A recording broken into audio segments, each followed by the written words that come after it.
بسم اللہ الرحمن الرحیم۔ اللہ اکبر کبیرہ والحمد للہ کثیرہ وسبحان اللہ بکرۃ و اصیلا۔ آج آپ کے سامنے جو خیال پیش کرنے جا رہا ہوں وہ بڑا ہی اہمیت کا حامل ہے، اور میں سمجھتا ہوں کہ میری اس گفتگو کو جو میں کرنے والا ہوں سننے کے بعد آپ کو میری باتوں سے ضرور بالضرور فائدہ ہوگا۔ اس کی بنیادی وجہ یہ ہے کہ ہم بحیثیت انسانوں کے ہم میں تقریباً 70% لوگ اس خیال میں مبتلا ہوتے ہیں کہ وہ تنہا ہے، اور آج کا جو میرا موضوع ہے وہ اسی حوالے سے ہے کہ وہ تنہا لوگ جو اپنے آپ کو تنہا سمجھتے ہیں وہ بڑے خوش نصیب لوگ ہیں، اور ان کی خوش نصیبی کا عجیب عالم ہے کہ انہیں خود بھی علم نہیں ہے کہ وہ کتنے خوش نصیب لوگ ہیں۔ تو آج میں مخاطب ہوں ایسے تمام لوگوں سے جو تنہا رہتے ہیں، جن کی سوچ آپس میں ملتی نہیں ہے۔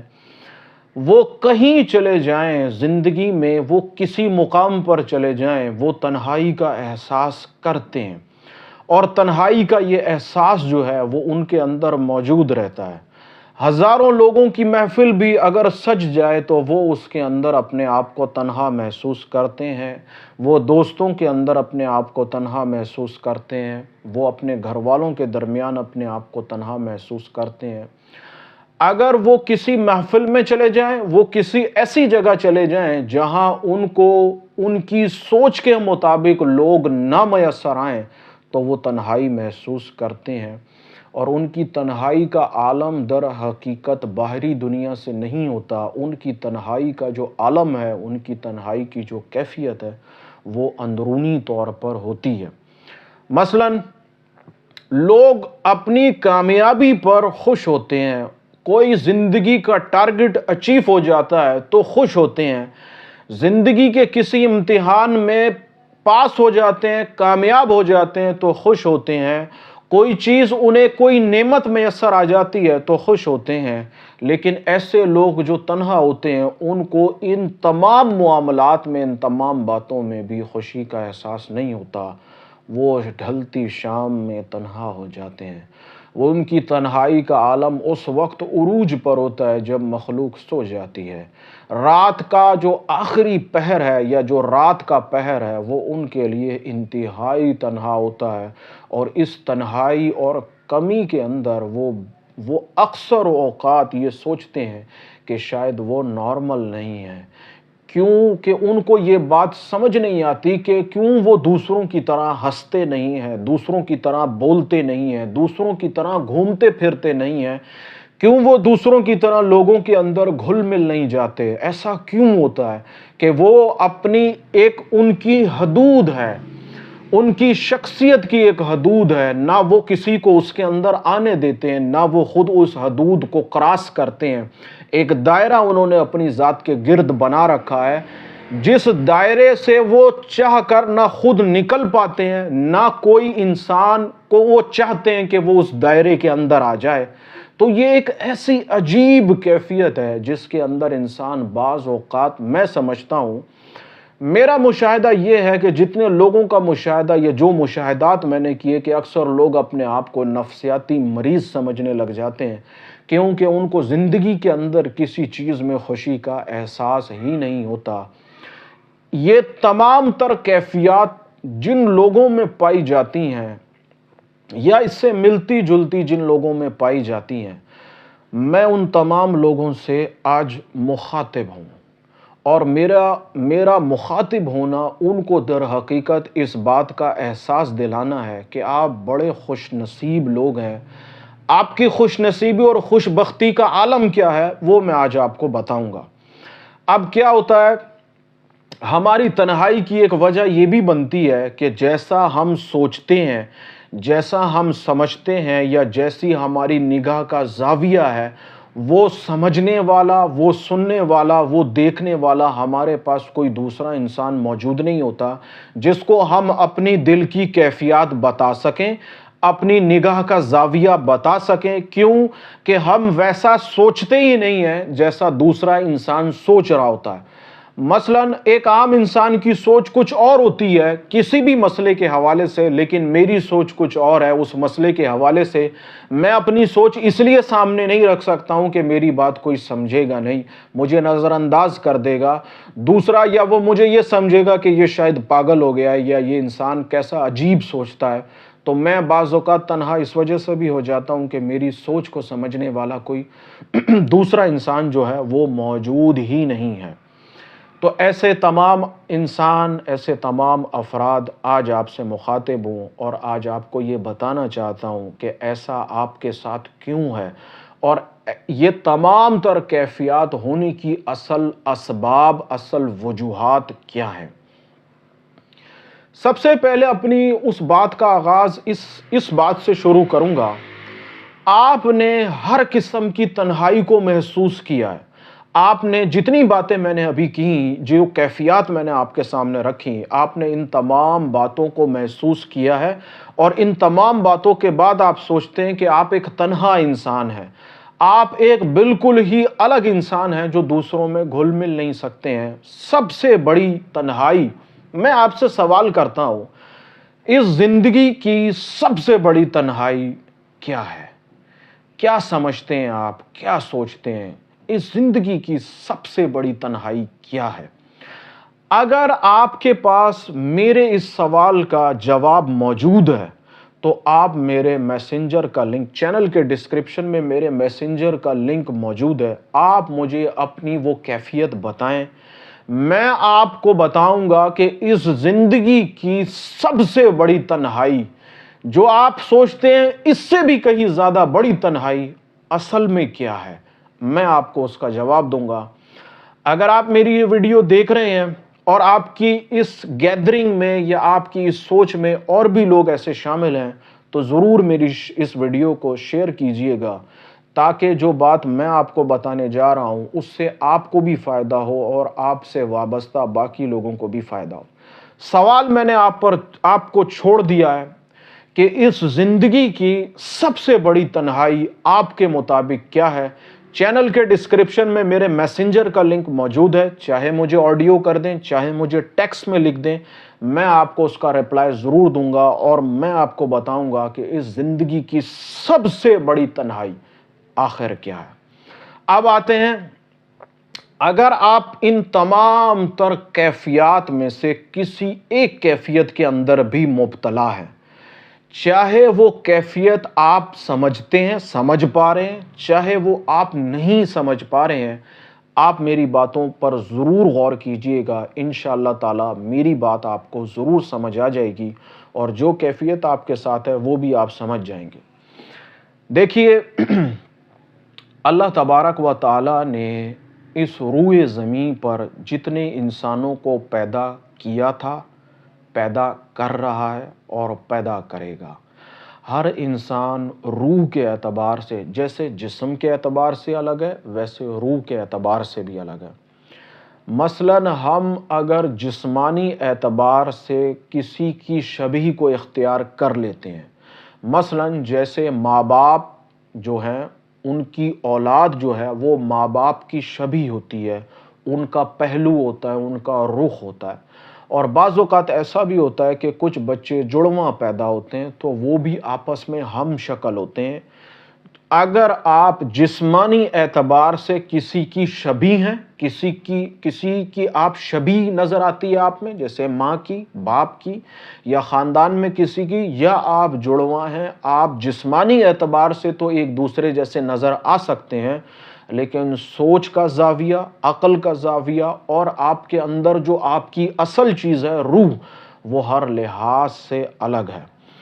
ایسے لوگ جو تنہائی کو اختیار کرتے ہیں یا ان کو تنہا رہنا پسند ہے، وہ بہت خوش نصیب ہیں، اور خوش نصیب کیوں ہیں اس کی بنیادی وجہ ہے، اللہ تبارک و تعالی جب کسی انسان کو اپنے قریب کرنا چاہتا ہے تو سب سے پہلے اسے تنہا کرتا ہے۔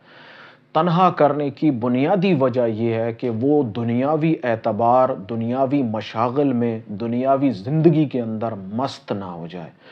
تنہا ہو کر وہ مجھ پر غور کرے، اللہ رب العالمین کی ذات پر غور کرے، اور اس سے بڑھ کر کہیں وہ اپنے آپ پر غور کرے۔ اور غور و فکری کرنے کے لیے جب تک آپ تنہا نہیں ہوں گے، جب تک آپ مخلوق سے کنارہ کشی اختیار نہیں کریں گے، تب تک یہ چیزیں ممکن نہیں۔ تو جب بھی رب العالمین کسی انسان کو اپنے قریب کرنا چاہتا ہے، اس کو تنہا پیدا کرتا ہے، اس کو دنیا میں تنہا کر دیتا ہے، تاکہ وہ اللہ تبارک و تعالیٰ کی تخلیقات پر، اپنی تخلیق پر غور و فکر کرے، اپنے رب کو جیسا وہ چاہتا ہے ویسا پہچانے، ویسا تلاش کرے۔ اب کیا ہوتا ہے کہ ہم اس اپنی تنہائی کو بجائے ہم اپنی خوش قسمتی سمجھیں، ہم اپنی بدقسمتی سمجھتے ہیں۔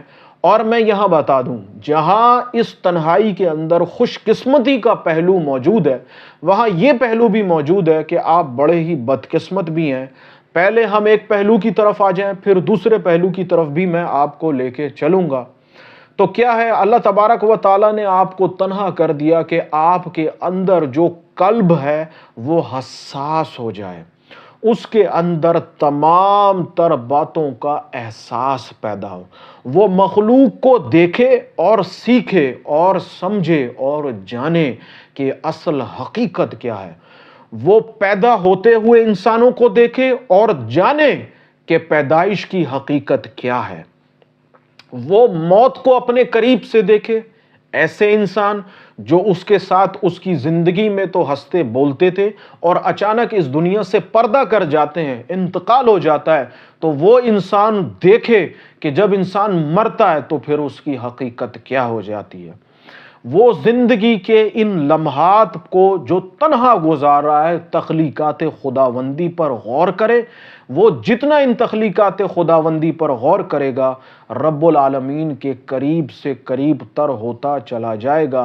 وہ مشاہدہ کرے کہ آسمان کیا ہے، آسمان کی وسعتوں میں کیا ہے، وہ مشاہدہ کرے کہ پہاڑوں کی بلندیوں میں کیا ہے، وہ مشاہدہ کرے کہ زمین کی گہرائی میں کیا ہے، وہ مشاہدہ کرے کہ وہ جو کچھ دیکھ رہا ہے آخر یہ کیا ہے، اور وہ مشاہدہ کرے کہ یہ جو کچھ وہ دیکھ رہا ہے وہ سب کچھ اس کی ذات کے اندر موجود ہے، تو اس کے اندر کیا ہے وہ اس کا مشاہدہ کرے۔ وہ لوگوں کے رویوں سے سیکھے، وہ ان تمام عروج و زوال کو جانے اور اس بات پر پہنچے، اس بات پر یقین کامل کر لے کہ اللہ تبارک و تعالیٰ جو ہے وہ ہر شے پر قادر ہے۔ پیدائش میں بھی اس کی قدرت ہے، موت میں بھی اس کی قدرت ہے، دکھ میں بھی اس کی قدرت ہے، سکھ میں بھی اس کی قدرت ہے۔ وہ لوگوں کے رویوں سے سیکھے کہ وہ اس کو کیا کرنا ہے اور کیا نہیں کرنا، کس رستے پہ چلنا ہے، کس رستے پر نہیں چلنا۔ لوگوں کی فکر سے وہ اپنی فکر کو بلند کر لے، لوگوں کی سوچ سے وہ اپنی سوچ کو منفرد کر لے، مختلف کر لے، اور وہ اس پہلو کو دیکھے جس پہلو کو ایک عام انسان نہیں دیکھ سکتا۔ وہ عبادت کی گہرائیوں میں اترے، وہ آسمان کی وسعتوں میں جائے، اور وہ مجھے ویسے تلاش کرے جیسے میں تلاش کرنے کا حق رکھتا ہوں۔ اللہ تبارک و تعالی مالک کل ہے، بادشاہ کل ہے۔ یہ عبادت، یہ ریاضت ہم اس لیے کرتے ہیں، عام انسان کی سوچ یہ ہے کہ میرے مالک کا حکم ہے اور میں جب اس کو کروں گا تو اس سے مجھے وہ جنت عطا کرے گا۔ اور دوسرا سوچ کا پہلو یہ ہے کہ میرا مالک، میرا مولا اس قدر بڑا بادشاہ اور اس قدر بلند مقام پر ہے کہ یہ عبادت، یہ پوجا، یہ جھکنا، یہ سجدہ ریزی جو ہے وہ اس کی ذات کو زیب دیتی ہے کہ وہ ایسا ہے کہ جس کو پوجا جائے، جس کو یاد کیا جائے، جس کے خیال سے کبھی غافل نہ ہوا جائے۔ تو یہ سوچ جو ہے یہ انسان کو تنہائی میں حاصل ہوتی ہے، غور و فکری تنہائی میں حاصل ہوتی ہے۔ اگر آپ تنہا انسان ہیں تو آپ بہت خوش نصیب انسان ہیں۔ اس کی وجہ یہ ہے کہ قدرت نے آپ کو موقع فراہم کیا ہے۔ بے شمار دنیا کے اندر ایسے لوگ ہیں جو دنیاوی زندگی کے اندر اس قدر مست ہیں کہ نہ انہیں صبح کی خبر ہے، نہ انہیں شام کی خبر ہے، نہ انہیں زندگی کی خبر ہے، نہ انہیں موت کی خبر ہے، ان کو اپنے بنانے والے تک کی خبر نہیں۔ تو ایسے غافل لوگوں سے اللہ تبارک و تعالیٰ نے آپ کو الگ کیا کہ تاکہ آپ غور کر سکیں اور کامیاب ہو سکیں۔ تو ایسا نہیں ہے کہ یہ جو تنہائی ہے یہ آپ کے لیے باعث مصیبت ہے، ایسا ہرگز نہیں ہے۔ آپ نے اپنے آپ کو ایسا سوچ لیا ہے، لیکن در حقیقت ایسا ہرگز نہیں ہے۔ آپ یہ سوچتے ہیں کہ آپ شاید دوسروں سے الگ ہیں عقل کے اعتبار سے۔ یہ بات درست ہے کہ آپ دوسروں سے الگ ہیں عقل کے اعتبار سے، سوچ کے اعتبار سے۔ تو آپ یہ جانیے کہ قدرت نے زمین پہ پڑا ہوا ایک پتھر اور درخت سے گرتا ہوا ایک پتا بالکل بے مقصد نہیں بنایا۔ قدرت بہتر جانتی ہے کہ وہ کس چیز سے کیا کام لے گی۔ تو پھر آپ تو پھر ایک تخلیقات ہیں۔ آپ تو ان تمام تخلیقات میں سب سے عظیم تخلیق ہے۔ آپ تو انسان ہیں۔ تو آپ کو قدرت نے بالکل بھی بے مقصد یا بے معنی نہیں بنایا۔ فرق صرف اتنا ہے کہ آپ ان تمام تر باتوں سے غافل ہوئے بیٹھے ہیں۔ آپ اس سوچ میں بیٹھے ہیں کہ آپ یہ نہیں کر سکتے اور یہ کر سکتے ہیں۔ در حقیقت یہ موقع ہے غور و فکری کرنے کا، عقل کی ترقی کا، مراقبہ کرنے کا۔ در حقیقت اللہ نے یہ موقع دیا ہے کہ آپ غور و فکر کریں قرآن کی آیتوں پر، آپ غور و فکر کریں اپنی تخلیق پر، آپ غور و فکر کریں اپنی موت و حیات پر، آپ غور و فکر کریں آسمان کی وسعتوں میں، آپ غور و فکر کریں ہر اس چیز پر جو آپ کی نگاہ میں موجود ہے۔ وہ رویے ہوں، وہ نفرتیں ہوں، وہ محبتیں ہوں، آپ ان سب پر غور و فکر کو اختیار کریں۔ یہ آپ کی خوش قسمتی ہے۔ ایسے لوگ جن کو یہ خوش قسمتی نصیب ہوتی ہے وہ بدقسمت کیسے ہو جاتے ہیں؟ وہ بدقسمت اس طریقے سے ہوتے ہیں کہ جب وہ اپنے اس موقع کو ضائع کر دیتے ہیں، اپنی ان تمام تر جو ان کو موقع فراہم کیے گئے ہیں وہ ایک ایک کر کے اس کو ضائع کرتے چلے جاتے ہیں، اس غلط فہمی میں کہ ان کو کوئی نفسیاتی معاملہ ہے، وہ لوگوں سے مل نہیں سکتے ہیں، وہ لوگوں سے نظریں نہیں ملا سکتے ہیں، وہ لوگوں سے بات نہیں کر سکتے ہیں، یا ان کی سوچ کو سمجھنے والا کوئی نہیں ہے، یا وہ اللہ تبارک و تعالیٰ سے دعائیں کرتے ہیں کہ اے اللہ میں فلاں جیسا کیوں نہیں ہوں، یا میرے اندر فلاں جیسی باتیں کیوں نہیں ہیں۔ تو ایسے لوگ اپنی لا علمی کے اندر اللہ تبارک و تعالیٰ کی اس عظیم نعمت کو ٹھکرا دیتے ہیں، اللہ تبارک و تعالیٰ کی اس عظیم نعمت کو ضائع کر دیتے ہیں۔ یہ بڑے ہی بدقسمت لوگ ہیں۔ اللہ تبارک و تعالیٰ چاہتے تو اس کو دنیا کے اندر مشغول کر دیتے، مال و رزق کے کمانے میں مشغول کر دیتے، اس کو کاروباری دنیا میں مشغول کر دیتے، نہ اس کو صبح کی خبر ہوتی نہ شام کی خبر ہوتی، اسے یہ تک بھی نہیں پتہ چلتا کہ اس کی زندگی کا اختتام اب قریب ہے۔ تو آپ ایسے خوش نصیب لوگ ہیں جن کو اللہ تبارک و تعالیٰ نے موقع دیا کہ آپ اپنی زندگی کو سمجھ سکیں، اپنے آپ کو سیدھے رستے پر لا سکیں، اور ساتھ ساتھ اپنی نسلوں کو سیدھے رستے پر لانے کا ذریعہ بن جائیں۔ تو ایسے تنہا لوگ میری نگاہ میں، میری نظر میں خوش نصیب ہیں۔ اپنی خوش نصیبی کو سمجھیے۔ اگر آپ راتوں کو جاگتے ہیں تو اس جاگنے میں اپنے مالک کو تلاش کیجئے، اس کی حکمتوں کو تلاش کیجئے، اس کی یاد سے وابستہ ہو جائیے۔ اس کی یاد کے اندر سکون ہے، اس کی یاد کے اندر آپ کا چین ہے، اس کی یاد کے اندر آپ کا اطمینان ہے۔ اپنی ان تمام باتوں کے آخر میں آپ تمام سے جو تنہا لوگ ہیں ان تمام تر لوگوں سے ایک بات کہتا چلوں گا کہ اس بات کو سمجھ لیجئے کہ آپ در حقیقت کبھی تنہا ہوتے ہی نہیں ہیں۔ اگر آپ یہ سمجھتے ہیں کہ آپ تنہا ہیں تو اس کی ایک ہی وجہ ہو سکتی ہے کہ آپ غافل ہیں۔ آپ تنہا نہیں ہیں، آپ غافل ہیں۔ اگر آپ غافل نہ ہوتے تو آپ اس بات کو جانتے کہ انسان کبھی تنہا ہوتا ہی نہیں ہے، اس کے ساتھ اس کے مالک کا جو تعلق ہے وہ ہر وقت اس کے ساتھ موجود ہے۔ فرق صرف اتنا ہے کہ آپ غفلت میں ہیں، آپ صرف اپنے آپ کو دیکھ رہے ہیں، جبکہ آپ کا مالک جو ہے، آپ کا مولا جو ہے وہ ہر وقت ہر جگہ موجود ہے۔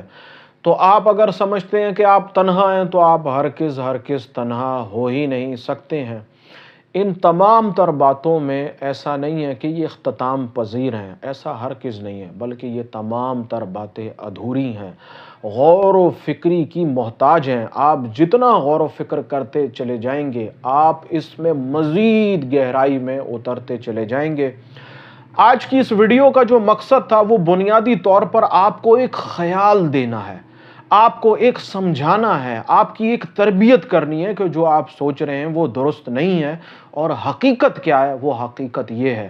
اپنی اس خوش قسمتی کو جانیے، اپنی اس خوش قسمتی کو سمجھیے کہ آپ کو دوسروں سے کیوں الگ کیا گیا ہے، آپ کو دوسروں سے کیوں جدا رکھا گیا ہے۔ اس کے پیچھے ضرور قدرت کی کوئی نہ کوئی حکمت پوشیدہ ہے۔ اگر آپ اس بات کو سمجھ لیں گے، اس بات کو جان جائیں گے، تو آپ کے اوپر یہ جو ایک کیفیت طاری ہے، اس کے اندر جو حقیقت موجود ہے آپ اسے جان لیں گے۔ اور آپ کا مالک آپ سے کیا چاہتا ہے، یہ قدرت آپ کو جو کچھ دے رہی ہے یہ کیوں دے رہی ہے، اگر آپ اس کام کو کریں گے اسی میں آپ کی کامیابی ہے۔ اور اگر آپ نے یہ تمام تر باتیں ضائع کر دیں تو آپ نے وہ موقع ضائع کر دیا جو آپ کو آپ کی کامیابی کا دیا گیا تھا، اور آپ بدقسمت ہیں کہ آپ ناکام ہو گئے۔ تو اللہ تبارک و تعالیٰ کی بارگاہ میں بڑی عاجزانہ دعا ہے، اللہ تبارک و تعالیٰ ہمیں ان باتوں پر غور و فکر کرنے کی توفیق عطا فرمائے۔ جو تنہائی ہمیں دی گئی ہے ہمیں اس تنہائی سے فائدہ اٹھانے کی توفیق عطا فرمائے۔ مجھ گناہگار کو دعاؤں میں یاد رکھیے گا۔ اللہ تبارک و تعالیٰ آپ کا حامی و ناصر ہو، آمین ثم آمین۔